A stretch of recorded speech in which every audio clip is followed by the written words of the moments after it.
आता घरामध्ये जेव्हा आपण भाजी नसते ना, पटकन अशी मस्त सांडग्याची भाजी करायची. सांडग्याची रेसिपी तर माझ्या चॅनलवरती ऑलरेडी आहे, ती कशी करायची आज आपण त्याची भाजी बघूयात. काय करायचं, मस्त तवा घ्यायचा, एक वरी कांदा टाकायचा असा कट केलेला, थोडंसं तेल टाकायचं, छान प्रकारे कलर ब्राऊन होईपर्यंत मस्त त्याला परतवून घ्यायचं छान प्रकारे. नंतर साईडला काढून घ्यायचं. नंतर त्याच तव्यावरती सेम तव्यावर थोडेसे शेंगदाणे आणि थोडीशी डाळवर जे आहेत ते पण छान परतवून घ्यायचं. नंतर लसूण आणि अद्रक टाकायचं आणि 1 ते 2 मिनिट असं मस्त त्याला झाकून ठेवायचं. बघा प्लेट छान असं लगे परततो, सॉफ्ट होतो, ते पण साईडला काढायचं. थोडीशी कोथिंबीर घ्यायची, ते पण लगेच अशी खालीवरी करायची, ते पण साईडला काढून घ्यायची. सगळं साहित्य एकत्र मिक्सर मध्ये टाकायचं, थोडंसं पाणी टाकून दळून घ्यायचं. दुसरीकडे घ्यायचं, त्यामध्ये थोडेसे सांडगे टाकायचे आणि थोडंसं वरतून तेल टाकायचं. छान प्रकारे मस्त त्याचा सुगंध सगळ्या घरभर पसरेपर्यंत त्याला फ्राय करून घ्यायचं. नंतर डबल कढई घ्यायची, मध्ये तेल टाकायचं, मोहरी टाकायची आणि हे जे सारण वाटलं होतं ना आपण सगळं टाकून घ्यायचं. बघा थोडंसं मध्ये पाणी टाकून घ्यायचं. नंतर मध्ये मसाले टाकून घ्यायचे. बघा ते म्हणजे काश्मीरी चिली पावडर, गरम मसाला, सब्जी मसाला, किचन किंग मसाला, हळदी पावडर, नॉर्मल आपला रेड चिली पावडर, मीठ चवीनुसार हे सगळं मध्ये टाकून घ्यायचं. छान प्रकारे सगळे मिक्स करून घ्यायचं. नंतर मग टोमॅटोची प्युरी, म्हणजे नुसते टोमॅटो जे आहे ते 2-3 मी दळून घेतलेले आहे, त्याची प्युरी केलेली आहे, टाकलं.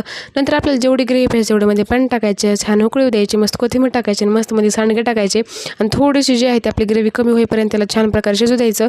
मस्त वरतून कोथिंबीर गार्निश करायची. मग आपली मस्त असं जे आहे सांडग्याची भाजी किंवा सांडग्याचा मस्त असा रस्सा जे आहे ते एकदम रेडी आहे. तुम्ही ही रेसिपी नक्की ट्राय करा, मला सांग कशी वाटली ते.